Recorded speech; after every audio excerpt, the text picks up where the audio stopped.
Welcome back to the App Stories 10th Anniversary Interview Series, brought to you exclusively by OmniFocus 3 from the Omni Group. I'm John Voorhees, and with me today is my co-host, Federico Viticci. Hi, Federico. Hey, John. How are you? Good. Today we've got Becky Hansmeyer, a developer, and Heidi Pilypas, a designer from Australia. We wanted to do kind of a mixture of developer and designers today. What do you think? I think this is an awesome idea, and I want our listeners just to try and imagine scheduling these interviews all over the globe in multiple time zones. It's been it's been a fun experience, but I think the end result is totally worth it. I think so too, and I think technology helps us here. Instead of getting people on a call simultaneously, which is a little hard when you're talking to people in Australia and wherever else. Instead, we're doing this as separate 2-on-1 conversations. Yes, separate segments. And of course, there will be chapter navigation for this episode. So if you're using Overcast or Pocket Cast or Castro or any other app that has chapter support, including Apple Podcasts in iOS 12, you will be able to navigate these segments using chapters. So that should be convenient. Okay, well, let's start out speaking with Becky Hansmeyer. Becky is a developer from Nebraska who is the maker of Snapthread, which is a Photos app utility that she's going to tell us a little bit more about. Welcome to the show, Becky. Hi, guys. Thanks for having me. Thanks for being with us. We really appreciate you taking the time to talk to us today. You've been doing iOS development for a while, but I don't really know your origin story very well. I was wondering if you could tell us a little bit about how you got started, when you got started, that sort of thing. Sure, absolutely. It's been kind of a long road for me getting into iOS development. It started probably about 2009. A college friend of mine had majored in computer science, and he had gotten his first app onto the App Store, and it was a game. And it was just a really simple memory matching game that was timed. And I thought it was so cool. He even had his mom drew all the assets for it in colored pencil. And he had her scan it in, and it looked really kind of cute. And he didn't get very many downloads, but it really inspired me. I had it on my iPod Touch, which is all I had at that point. And I just thought to myself, wow, it'd be so cool to be able to see something I made on my device like that. Like, I wonder if I could do that. And so that I wasn't really sure how to get started. And I kind of had this mistaken assumption that I needed to get a whole computer science background before I could even open up Xcode, which wasn't true. But for the next, 4 or 5 years, I sort of stumbled around trying to figure out how to get started. And probably in late 2013, the recommendation at that time was to take Stanford's iTunes U class on making iOS apps. So I started to kind of watch those videos, and they kind of still seemed a little over my head.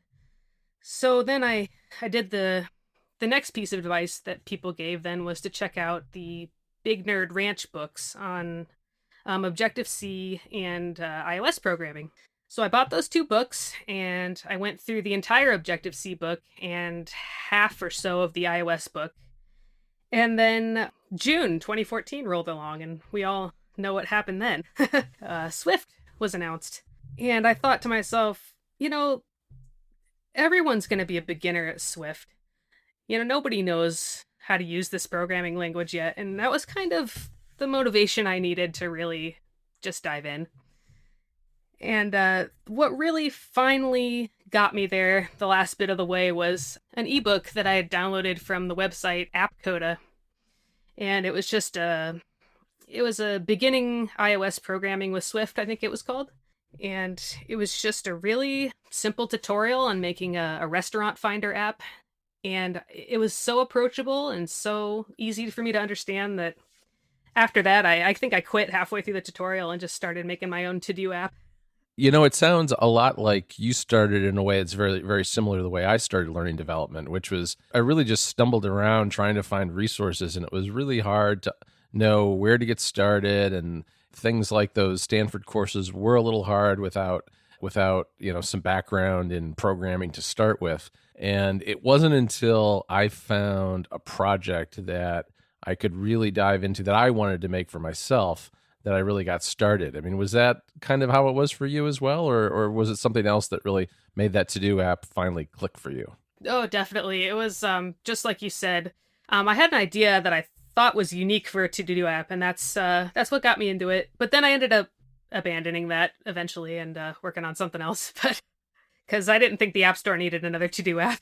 Yeah, there are a lot of those, no I doubt. mean, to be fair, I don't think there's never enough to do apps. So That's that's probably true. You would say that, Federico. yes.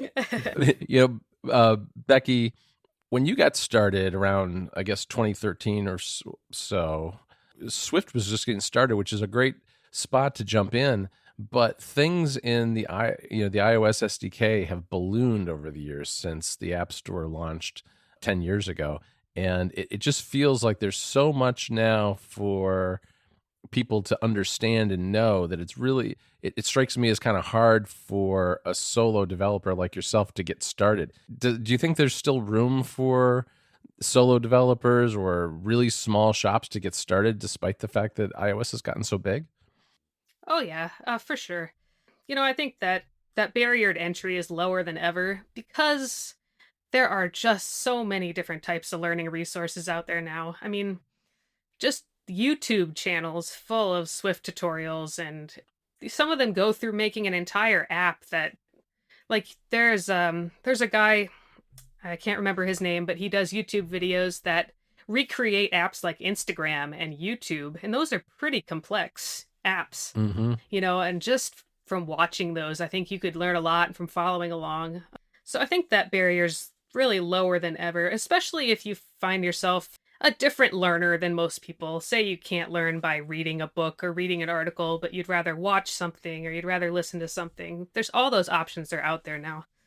And they weren't before, really. So Becky, I wanted to ask you, how did you come up with the idea for Snapthread? Was that something that you wanted to make for yourself, and then you realized, hey, maybe I could make an app out of this and sell it to people?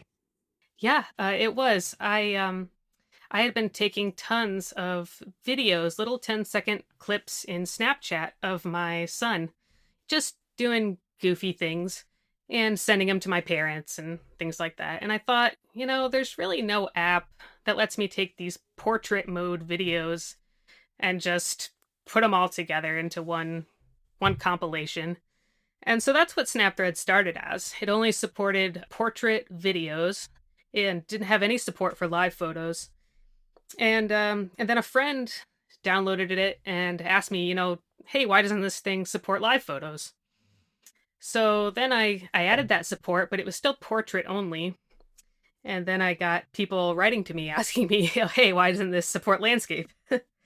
So now it's an app that does all of that. You can combine portrait and landscape videos. You can make square videos, and you can export in all kinds of aspect ratios.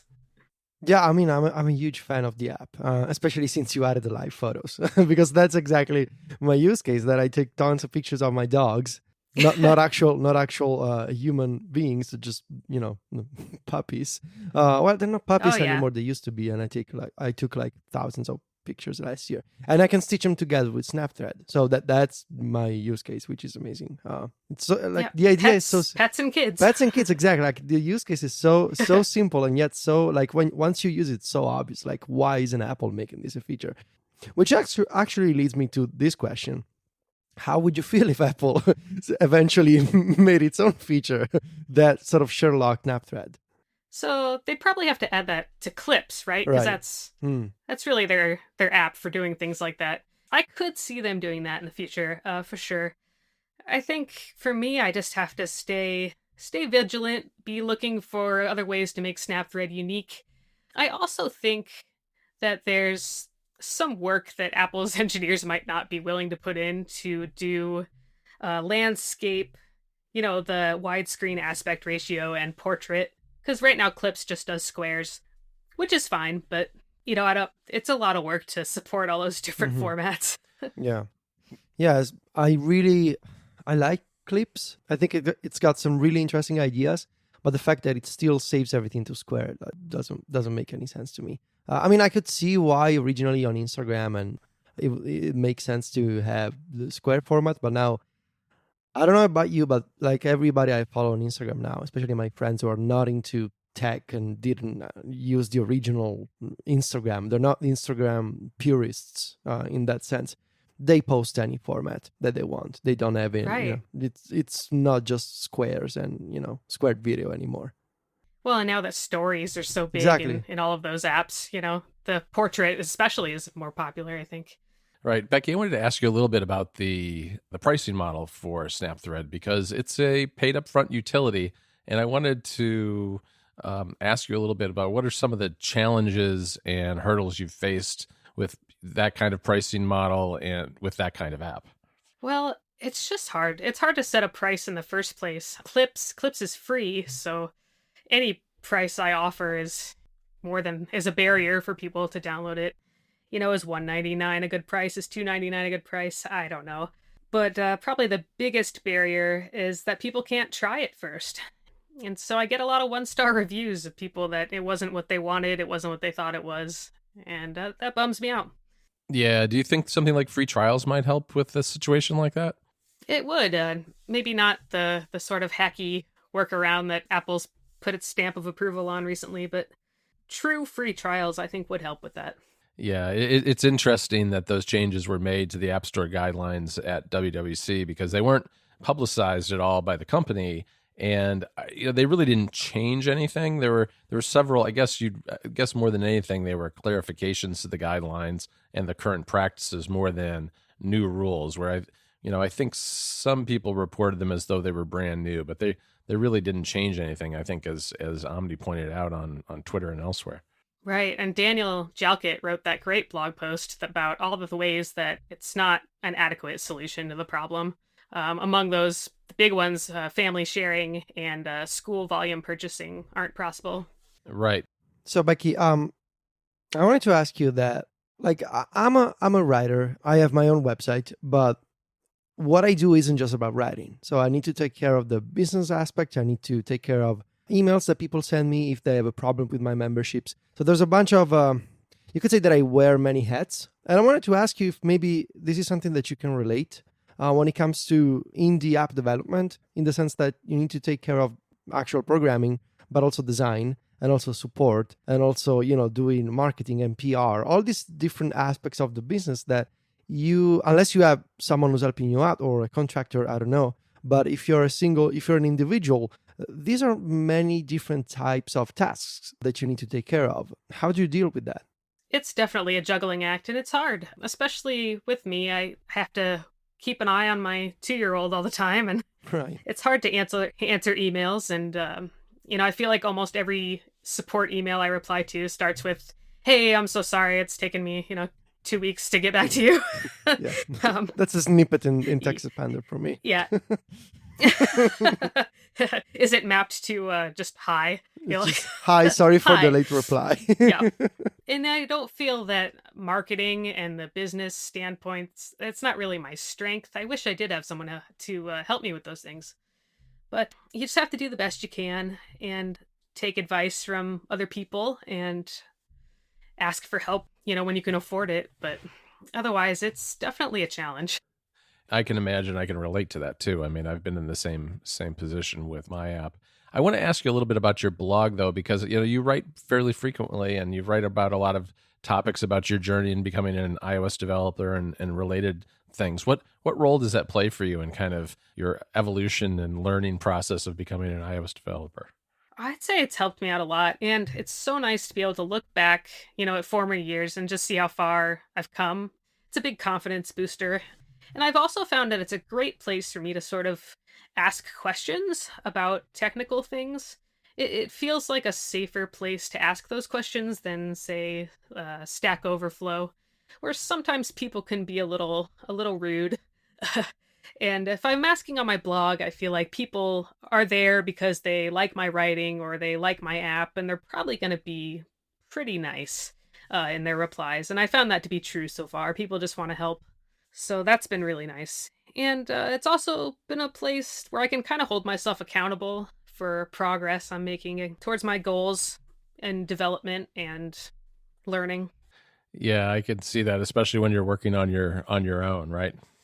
Yeah, yeah, it's nice to kind of put out an update every once in a while and show myself, especially that I'm actually making some progress. Right, right. The community in iOS development, my sense is that while you're right, sometimes you can find rude people on Stack Overflow or Twitter or wherever it might be.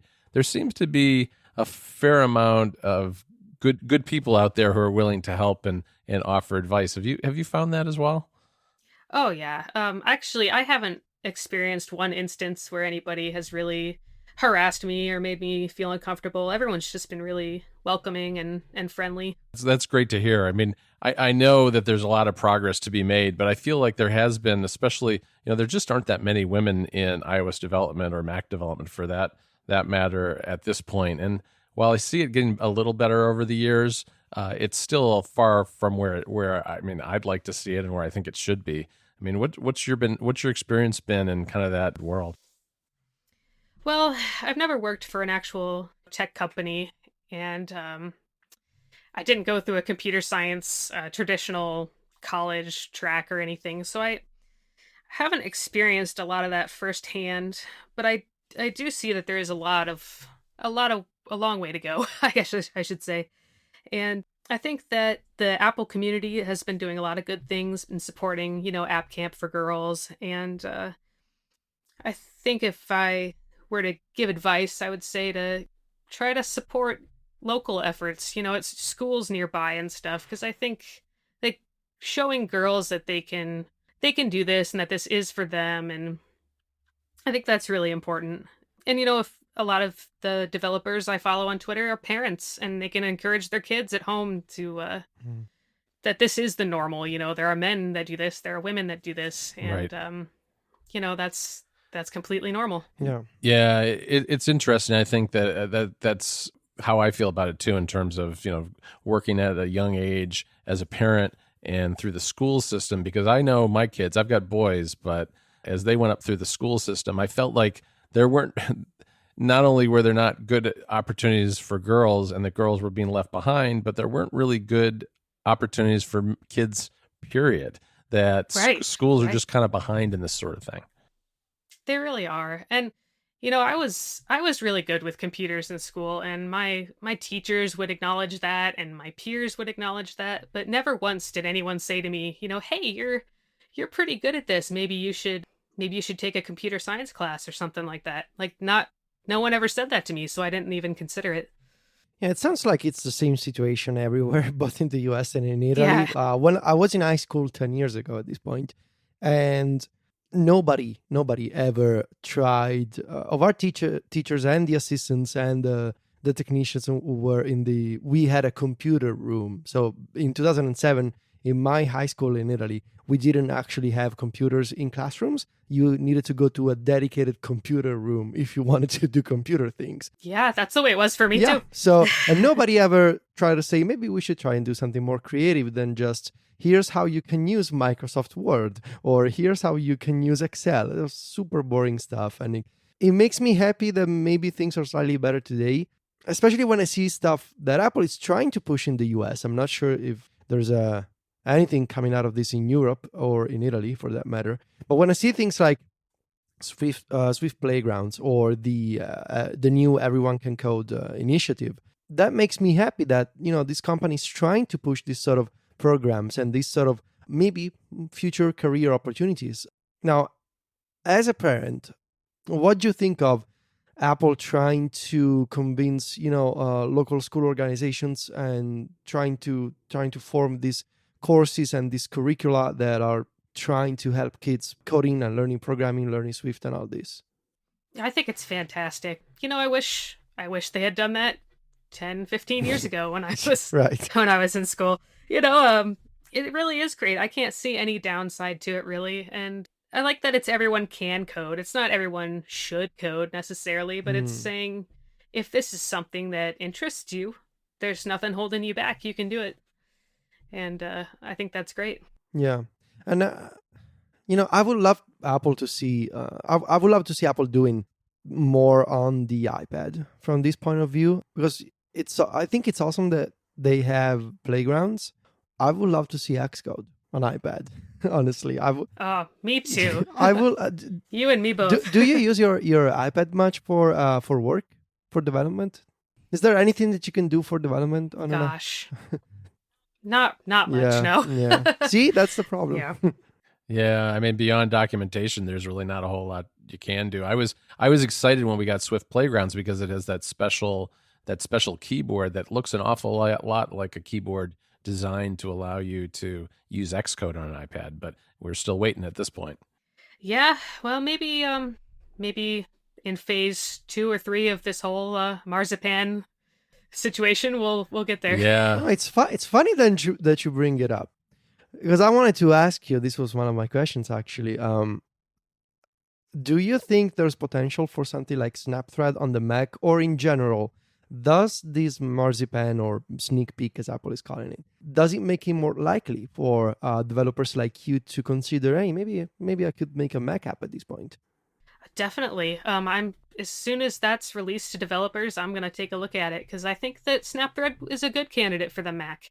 It might be that when I'm exploring it, I find that it's not a great Mac app port or like an iOS port, but maybe I'll find that I want to dive into AppKit or make a Photos extension or something for it. But just to even have it running on the Mac, I think would be really cool. Yeah, I think there are a lot of apps that could fill gaps that are holes left in the Mac App Store right now. I was just thinking today a little bit about how there really are so few good RSS readers on the Mac these days, but so many on iOS, that it would be a perfect thing to fit into the hole with something like Marzipan, which is designed, I think, really to just move around the navigation controls more than anything else, so that it fits within the framework of a Mac app. Here's a free idea for you, John. a Mac app that converts iTunes links. Oh, how about that? We could do that. Might be something that's already in the works, Federico. Is that a sneak peek about the sneak peek? Yes, we're having a sneak peek right here on the show. Oh, wow. I would use that. I would use that on the Mac. See? Thanks to OmniFocus 3 for sponsoring our App Store 10th Anniversary interview series. Today, I want to focus on the power of OmniFocus 3's Inspector. The recent update to the app adds some powerful new features. The Inspector is the panel where you see all the details about your task or project. It's not new, but with OmniFocus 3, it's now fully customizable. The panel is divided into 3 sections. There's Info, Note, and Attachments. The Info section is where the customization happens. Why does this matter? Well, it allows you to show just as much or as little information about a task or a project as you'd like, adapting OmniFocus to the style of your work instead of the other way around. All of the great features of OmniFocus 2 are still here in the Inspector. Things like setting flags, estimating durations, adding defer and due dates, and a whole bunch more. But if there are parts of that you don't use, you can hide them so you only see what you're using currently. Not only that, you can rearrange items so they're in the order that makes sense to you. I also want to mention the note and attachment sections of the Inspector. These are handy to associate notes with a task or a project or attach related files, which is something that not all task managers offer. Of course, there's a whole lot more to OmniFocus 3 besides customizing the Inspector. There's the forecast view for viewing tasks chronologically, highly customizable repeating tasks, batch editing, the review perspective to ensure that nothing slips through the cracks, Siri support, a Today widget, task paper text support, custom perspectives in the Pro version, and secure end-to-end encrypted sync, all of which makes OmniFocus one of the most powerful task managers available. To learn more, go to omnifocus.com and give OmniFocus 3 a try. There'll be a link in the show notes. Thanks again to OmniFocus for supporting the show. Becky, I want to ask you about abandoned projects, because every developer has projects and ideas that they started working on and for one reason or another abandoned. And that doesn't mean that they were bad ideas, just that they, for whatever reason, they petered out for some reason. And I feel like there's always a lot to learn from those. And I was wondering if there are any particular ones that you can point to that you've tried in the past and what you've learned from them as a developer? Oh, I have so many abandoned projects, John. For someone who's only been developing for, let's see, 4 years now, there's a graveyard full of them. Let's see, one of them was a weather app that I was working on. It was going to be a weather app for photographers that kind of gave you a sense of the day's shooting conditions and would give you what times the light would be best that day. Because I found an API that would kind of tell you when sunset times were, tell you when the sort of golden hour is, when the light looks just right. And I thought that would be kind of cool to tie into a weather app, and then maybe also have tips. So if it was a real sunny day with no clouds, that maybe you should use a lens hood on your camera to prevent glare and things like that. And I got working on it, and then I ran into the business model problem, which I should have thought about beforehand, in that it is expensive to run a weather app. It is. Yeah, and the only way to recoup that cost is by either charging a subscription or charging a big upfront price, and it just didn't seem feasible. So I scrapped that, but I learned so much. It was the first time I'd ever hooked into an outside API. I used the Dark Sky Forecast API, and it was the first time I'd ever tried parsing. What do you call it? Is it JSON? I don't know. I call it Jason. Some people say JSON. I don't know. It's Jason. It's GIF, right? No, right. It's GIF. No, it's not. Yeah, I think that's an interesting point you made too about the cost of running a weather app, because that's one of those things that is hard, I think, for indie developers when you don't really know what the reaction to your app is going to be, because it's the expensive part is hooking into those weather APIs, because the companies that provide those charge for them, and it's the same thing for things like flight tracker apps. I know that that's another area that's very expensive, and it's just so hard to gauge in advance what the reaction to the app will be and how much that'll actually cost you. Yeah, and if for anyone thinking about doing a solo indie, just going it alone, that's definitely do your market research first, because make sure there's a good market for your app and that you'll be able to get those costs back if there are any. Well, I want to thank you, Becky, for joining us today, because this has been a great conversation. How can people follow you online if they want to follow your work? Sure, they can find me on Twitter at bhansmeyer, and my blog is just beckyhansmeyer.com. And you could also find me on micro.blog at Becky. Yeah, that's great. You got a really good handle for micro.blog. That's a good Becky. one. Yeah. Yeah, I was pretty excited. Awesome. Well, thanks again, Becky. Yeah, thanks for having me. For the second part of our conversation today, we spoke to Heidi Helen Pilypas, a designer from Adelaide, Australia, who has worked on apps like Stamp Pack and the upcoming Capsicum. Welcome to the show, Heidi. Thank you. I'm really excited to be here. We wanted to get started by, talking. It's the 10th anniversary of the App Store, and we've been talking to developers and designers about all sorts of things that have occurred over the past 10 years. But I want to turn back the clock just a little bit and start with where you got your start with iOS, and talk to first and ask, what were you doing before you started working on iOS design work? So before I started iOS, I was primarily doing websites and print design. And then I got my first iPhone in 2011, and I was immediately in love. I loved the design, I loved the apps, and one of the apps I downloaded was called Dream Journal. And I decided to contact the developer to leave some feedback. And apparently he was impressed with my feedback, because we're working with each other now. Wow, that's really interesting. When was that? That would have been at the end of 2011, I think, that I started contacting him. And since I was a designer, one thing he asked me to do was, could I make him some consistent icons the same size? Like, that was like the first little thing that I did with him. And then gradually over time, our work together increased, and we started working on some of our own projects together. All right, so that's an interesting way to just kind of drop into design work on iOS. What other sorts of things were you doing in those early days on iOS? The very first app that I worked on with Ish, that was our own project, was Stamp Pack, and that was in the last couple of years. That started as an iMessage app. Oh, okay.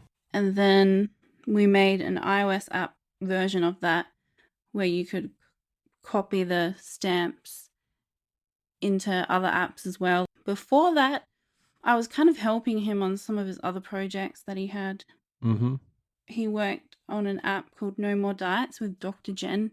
I helped him design that app as an Android version. He already had the iOS version, and he needed a version for Android using Google Material Design.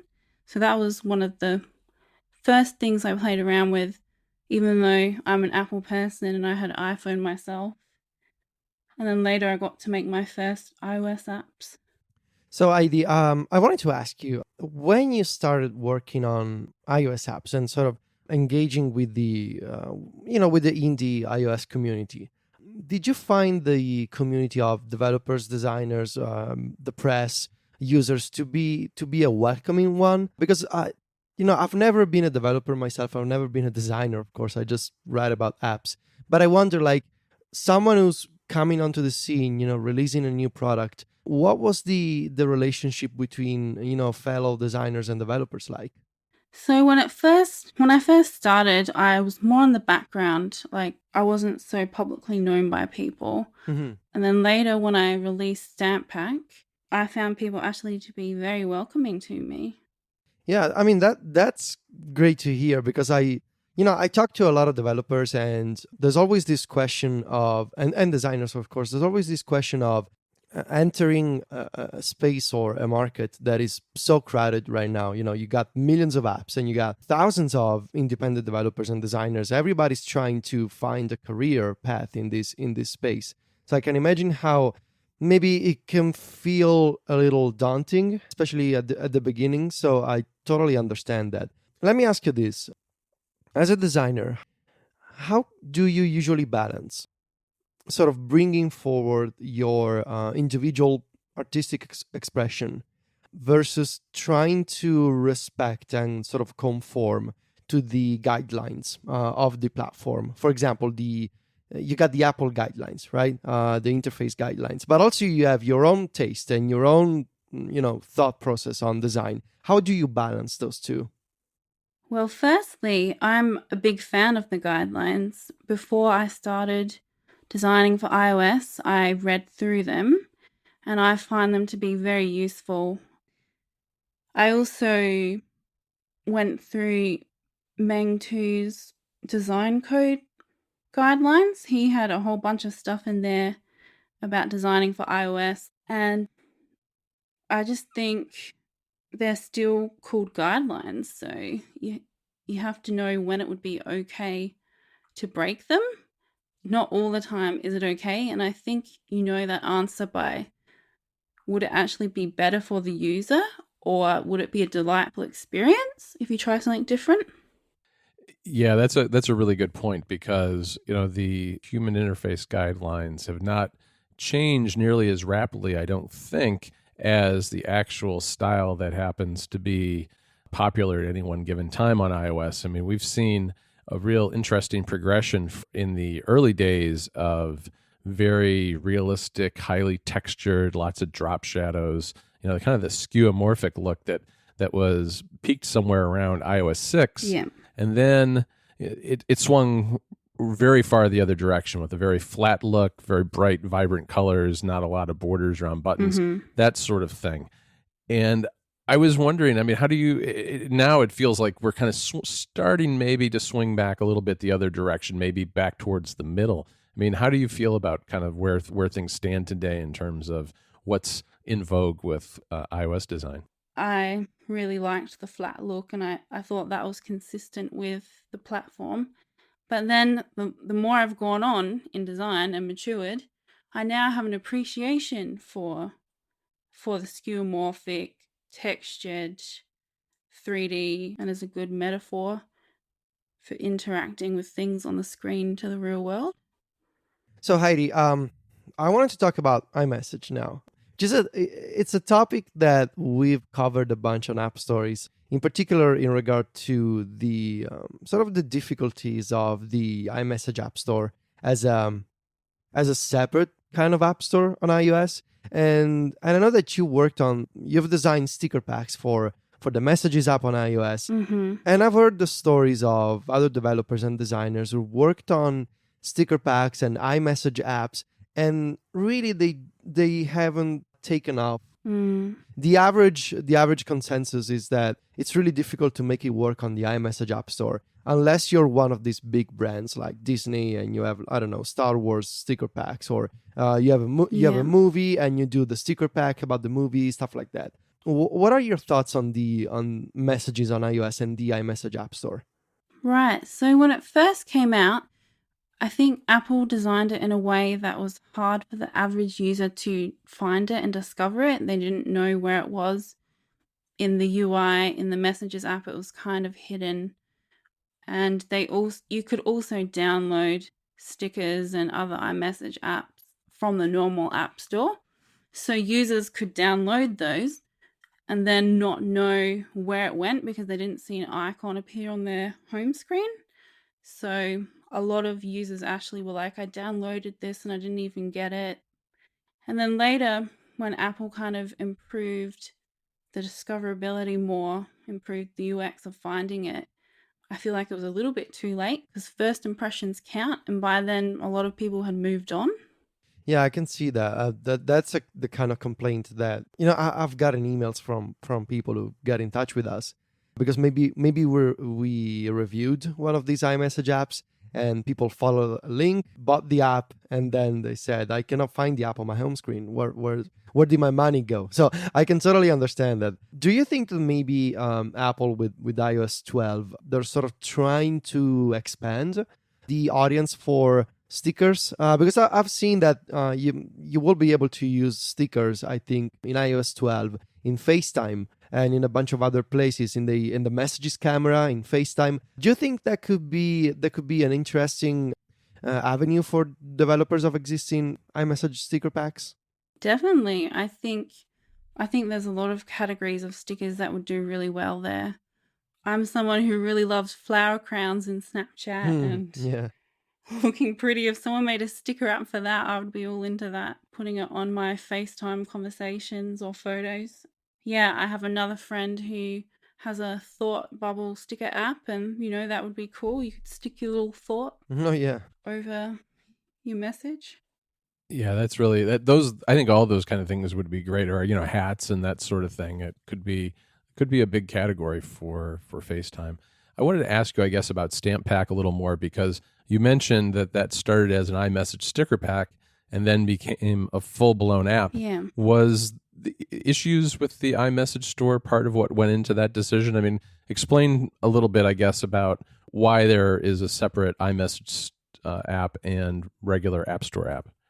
We wanted to actually have them joined, so if you had the stickers app that you would get the iOS app, but once you create an iMessage app, you can't bundle it with another iOS app. You have to make the iOS app first and then bundle that with stickers. So there was, unfortunately no way for us to do it that way. So we had to make a separate one and then advertise that to people. Yeah, I remember when that happened is that I think that came as a surprise to a lot of developers and designers because it really wasn't set out clearly anywhere in the documentation that you couldn't go that other direction. You had to. Yeah, it would be good if Apple changed that in the future. I wanted to talk to you a little bit about some of your favorite designs on the App Store over the years. Could you give me some examples of things that you've really liked over the last 10 years? Sure. So I really liked Clear when it came out. You guys are aware of Clear? Yeah. Yes. I liked that it was a simple to-do app where you could order it, and it was ordered by color to show priority. And I liked all the little interactions that you could do. Like it was just, you could drag down to add another one and pull them apart to add another one. Just swipe to remove one or swipe the other way to check it off. I really enjoyed that. some more modern apps that I like, I really like Bear. I think it's a really beautiful note-taking app. My phone, my iPad. And then I also really like Sodes by Jared Sinclair. It's a recent podcasting app that he made. I like that he made a back button at the top that is in a little shape and it's easy to tap and see. And I like that when he did the artwork for the podcast covers that was front and center, and he didn't put extra titles onto it because the covers already had the titles in them. Yeah, those are interesting picks because it's kind of an interesting progression between, Clear, I think, was at the forefront a little bit, and some of the flat design, bringing that to the store even before iOS 7 was debuted, and the other apps, Bear and Sodes, are probably, I think, following a little more closely with some of the current design trends. I mean, what sorts of current trends are you seeing in iOS design that you like in particular? I like that Apple has made fonts much bigger and bolder. They used to be much finer and less obvious. I like that they stand out a lot more. I also like the interaction design. Like, for example, Control Center. When you hold down on one of the controls, it pops out. And as you drag the Control Center, it also is like elastic, and it's a very fluid and smooth experience. So Heidi, to round up this episode, I wanted to ask you, of course, can you tell us anything that you're working on next? Anything that you can sort of tease or announce or share with our listeners? Yeah. So I'm working on an app called Capsicum, which is what we call bell peppers in Australia. Capsicum is a daily planner and notebook, what we call a modular daily planner and notebook, and the modules are like little apps or little panels, and we have templates, but you can also customize it more. And we're also going with a bit of skeuomorphic design with Capsicum as well. We have realistic covers in there, and yeah, we hope that will be pretty fun for people to use. It's currently in beta. We kind of broke our last beta, so we're working on putting a whole lot of stuff back together before we send out another one for people to use. But people can sign up for our beta, and we can send a link to them when it's ready. Oh, fantastic! That sounds like an interesting project. I mean, iOS is a great place for doing things like collecting notes, and combining that with calendaring and other aspects sounds like an interesting approach. Yeah, it's going to have a to-do list, notes, and also a loose leaf section and planning section, and also tracking. So the loose leaf is like notes or to-do lists that are not attached to a specific time. And that's something that I like personally, because I'm not always big on planning and setting a date. Like, I just like writing a list and getting it all out and not having to have it on a specific day like traditional planners do. So we have that for people who are more of a creative spirit or a free spirit. And then we have more planning tools for people who like to be maybe more rigid and more organized. Oh, that's really interesting. I'm looking forward to checking that out. Heidi, I want to really thank you for joining us. Federico and I really appreciate you taking the time to talk to us a little bit about your background in design and where you see iOS going in terms of design. I think it's been an interesting 10 years so far, and I'm keen to see where things are going in the next 10. Thank you for having me. Well, that's it for today's episode of the App Store Anniversary Series. Thanks so much to Becky Hansmeyer and Heidi Pilypas for joining us today and talking to us. And thanks, of course, to OmniFocus for sponsoring this episode. Stay tuned because we're going to speak to a bunch more people, and we'll be coming out with a new episode every day for the entire week. Talk to you soon, Federico. Ciao, John.